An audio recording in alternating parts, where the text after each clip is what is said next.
आज्ञा नमस्कार। भीम भोई अंत थिले कि ऊनविंश शताब्दी भारत में छुआ छुआ तथा जातिभेद अति उत्कट आकार धारण करिथिला। समाज रे अन्याय धर्म कुसंस्कार और अंधविश्वास प्रभाव विस्तार लाभ करिथिला। सवर्ण हिंदू माने जाति व्यवस्था प्रचलन करी थोकाईंकु अस्पृश्य और थोकाईंकु आदिवासी जंगली कही से मानको उपहास करुथिले। भाग्य भगवान पाप पुण्य इह काल पर काल बा नरक स्वर्गर भय देखाई से मानको शोषण तथा निर्यातित करुथिले। धर्म नामरे नरबली पशुबली दान धर्म तीर्थ व्रत तथा विभिचार कालिमा भयंकर भाव में बढ़ी जाइथिला। एभली अमानवीय तथा अयौक्तिक अवास्तव प्रथा परंपरा चलनी विरुद्ध भारत वर्ष प्रथम स्वरोत्तोलन करथिले महावीर और गौतम बुद्ध। किछि समय परे यह आंदोलन पुनश्च पसरी गला। अवश्य समय समय काँ भाँ एभली आंदोलन केउठी केउठी चलीथिला, मात्र ताहा से भली फलप्रद होई नथिला। भारत वर्षर प्रत्येक राज्य रे मानविक मूल्यबोध को उज्जीवित करी सवर्ण मानक विरुद्ध रे संग्राम चलीथिला। ओडिशा मध्य एथिरु बाद पड़ी नथिला।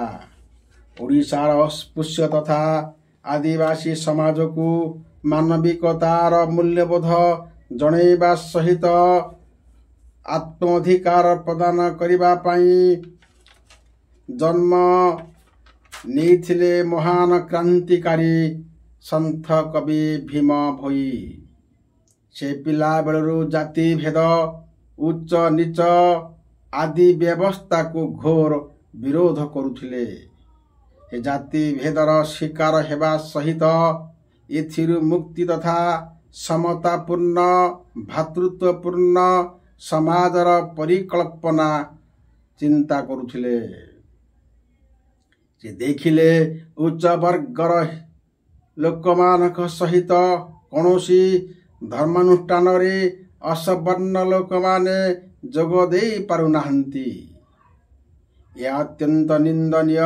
तेणु से यही अस्पृश्य दलित बहुजन समाजर लोक मानकर सामाजिक समता पाई समस्त कुप्रथा कुरीति प्रतिमा पूजा ठक्कामी अनीति धर्म प्रवंचक मानकु तथा जाति भेद को प्रतिहत करने को महिमा गोसाईंक द्वारा सृष्ट नूतन धर्म प्रचार कले।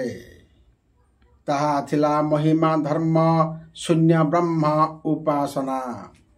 उच्च वर्ग लोक देखिले जे अन्यान्य जातिर लोक माने भीम भईंक प्रचार रे आकृष्ट हवा को लागिले। तेणु उच्च नीच जाति आउ रहिब नाही, समस्ते समान हिजिबे, जाति उड़ी जीव। तेणु रेढ़ाखोल राजांक निकट रे भीम भईंक विरुद्ध रे अभियोग कले। राजा भीम भई को डाकी कहिले मत परिवर्तन करने।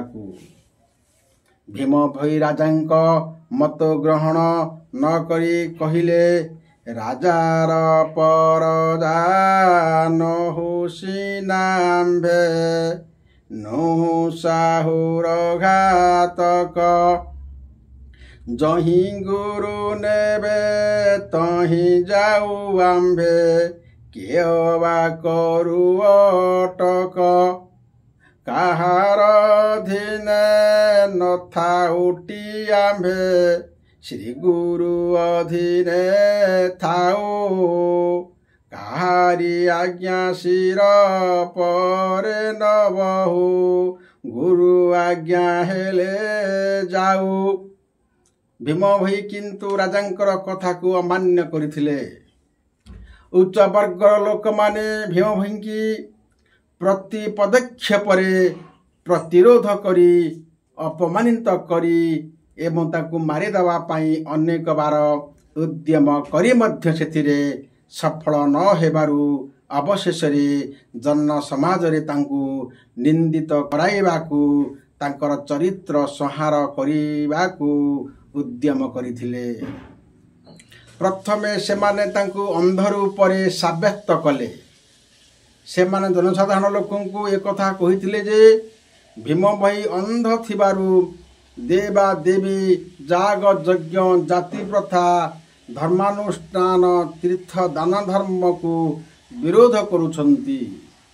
ଭୀମ ଭୋଇ ସମସ୍ତ ପ୍ରକାର ନିନ୍ଦା କୂଟଚକ୍ରାନ୍ତ ନିର୍ଯାତନାକୁ ସହ୍ୟ କରିଛନ୍ତି, ହେଲେ ମୁଣ୍ଡ ନୁଆଇ ନାହାନ୍ତି। ସବର୍ଣ୍ଣମାନଙ୍କ ଦ୍ୱାରା ପାଇଥିବା ଅକଥନୀୟ ନିର୍ଯାତନା ଓ ଅପମାନ ସମ୍ପର୍କରେ ସୂଚନା ଦେଇ ସେ କହିଛନ୍ତି, ଧନ୍ୟ ଏ ପିଣ୍ଡ ନ ହୋଇ ଖଣ୍ଡ ଖଣ୍ଡ ପଡ଼ିଅଛି ଯେତେ ମାଡ଼, ଗାଳି ଦ୍ୱନ୍ଦ୍ୱ ପଛ ଆଡ଼କୁ ପକାଇ ହୃଦ କରୁଥାଇ ଦୃଢ଼। ଆଉ କ'ଣ ସେ କହିଲେ, ଲୁହ ନାହିଁ ରକ୍ତ ବହୁ ଅଛି ମୋର, ଶ୍ରୀହସ୍ତେ ଦିଅଇ ପୋଛି, କେହି ନ ଜାଣନ୍ତି ଶ୍ରୀ ଗୁରୁ ଜାଣନ୍ତି, ଯେତେ କଷ୍ଟ ପାଇଅଛି।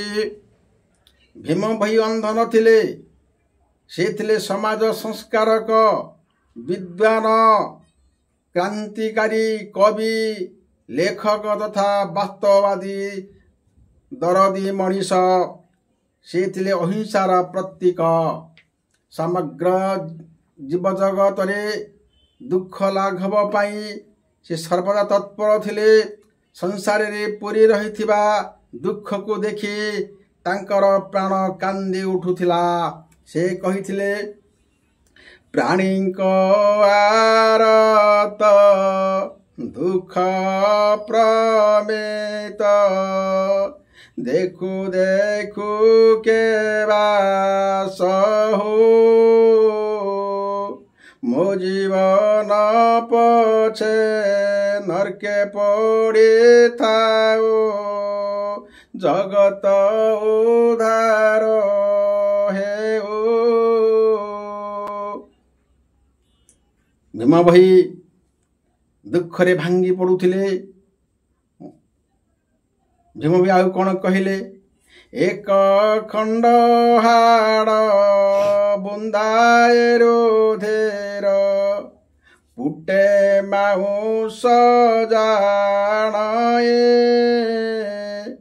ତେଣୁ କରି ସିନା ପ୍ରାଣୀ କବି କଳ, ସହି ନ ପାରେ ମୋହି। ଭୀମ ଭୋଇ ଅନ୍ଧ ନଥିଲେ, ସେ ଥିଲେ ବାସ୍ତବବାଦୀ ମଣିଷ। ସେ ସମସ୍ତଙ୍କୁ ଭଲ ପାଉଥିଲେ। ଆମେ ସମସ୍ତେ ଜଣେ ପିତାଙ୍କର ସନ୍ତାନ, ଆମେ ସମସ୍ତେ ଏକ ବୋଲି ସେ କହି ସମାଜରେ ସଂସ୍କାର ଆଣିଥିଲେ। ସେଥିପାଇଁ ସେ ଆମ ପାଇଁ ଜଣେ ମହାନ